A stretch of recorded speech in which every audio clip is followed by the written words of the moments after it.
How to meditate. A brief guide. Find a quiet space somewhere in your home or office or outside. Best if it is a spot that you can go to routinely. Wear something comfortable and not too tight-fitting. Choose a mat or a chair that will allow you to sit in a relaxed manner for an extended period of time. Sitting up straight but not rigidly, place your arms and hands on your lap or on your legs, making sure that you won't have to move them unnecessarily. Before you begin, it is best to determine a set time for how long you are going to sit. At first, do something short like 10 minutes. You can always increase the time as you progress. The key to meditation is to use a technique that will slow down the ruminating mind. Some adherents recommend watching one's breathing, whereas others suggest being a witness to whatever arises and keeping in the witness space. I have found using a mantra or a repeated phrase or name to be quite effective, since it tends to keep one on a single track.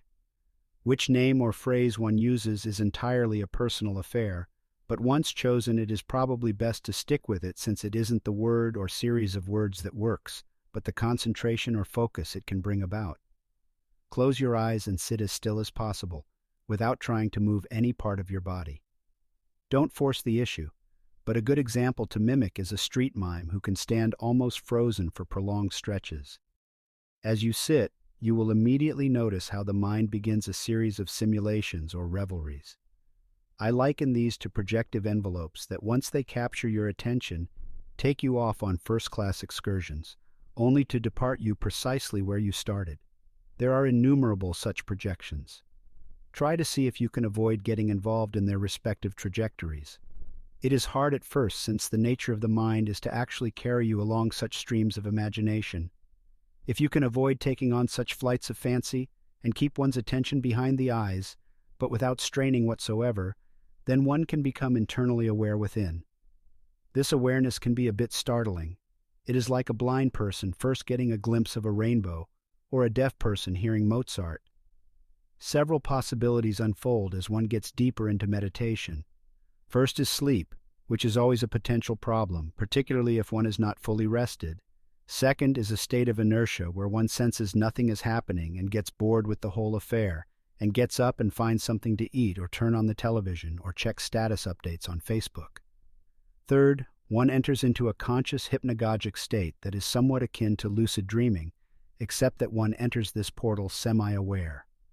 This is an intriguing stage since one can literally see whole panoramas that seem as real as anything viewed in the outside world.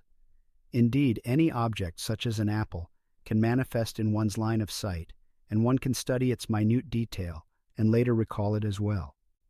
This is a lateral state in meditation, as it is the zone between waking and sleep.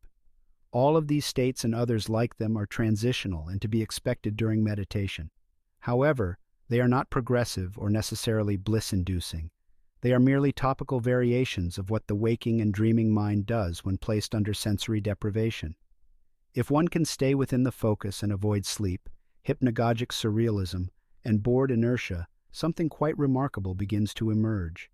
The body starts to feel an unusual numbness, which, unlike the annoying sensation when our feet or legs go to sleep after sitting too long, is quite pleasant even if a bit alarming.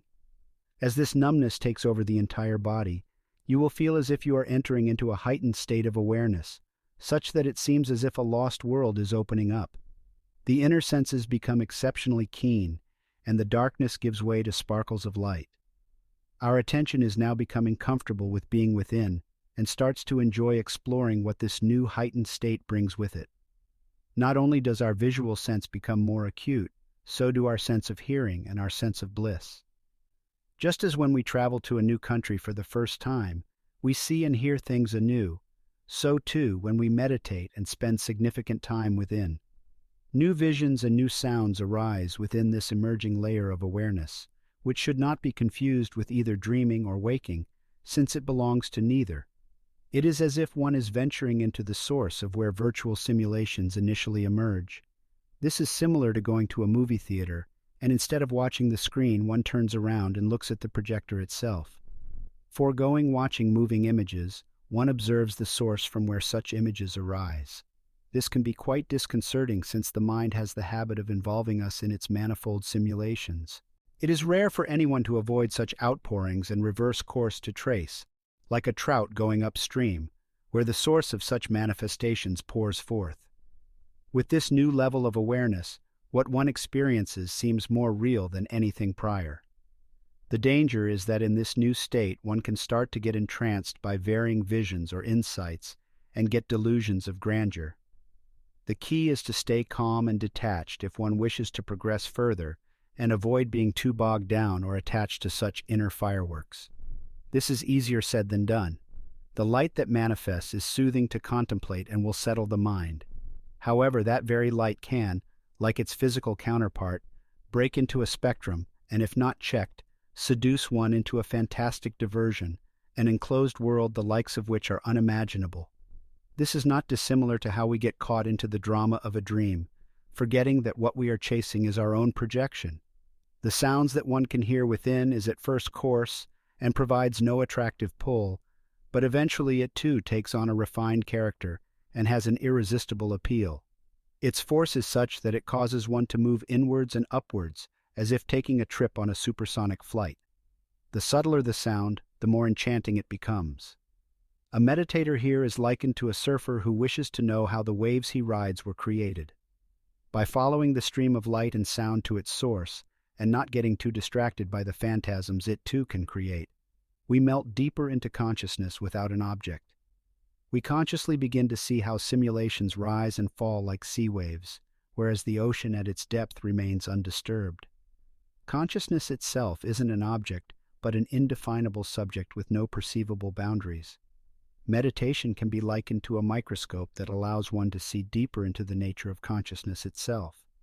It can also be likened to a telescope since it provides glimpses to how our awareness arises in time. In both cases, however, how far one goes depends on how willing one is to spend the time contemplating within. Practically speaking, consistent meditation, doing it daily at a prescribed time, for example, is better in the long run than sporadically meditating, since consistency tends to build a deeper groove in the mind and allows one to better understand how simulations run their course. Conclusion: whether one meditates for 3 minutes or 3 hours, however, one will feel its beneficial effects. Just as any exercise is better than none, so it is the same with meditation. Remember, it is your consciousness that has given birth to the world you experience. Directly inquiring into how that consciousness arises is an exhilarating adventure. Where it will eventually lead, and how we will ultimately interpret such excursions, be they neurological or mystical, is up to us. The problem with introspection is that it has no end. Philip K. Dick.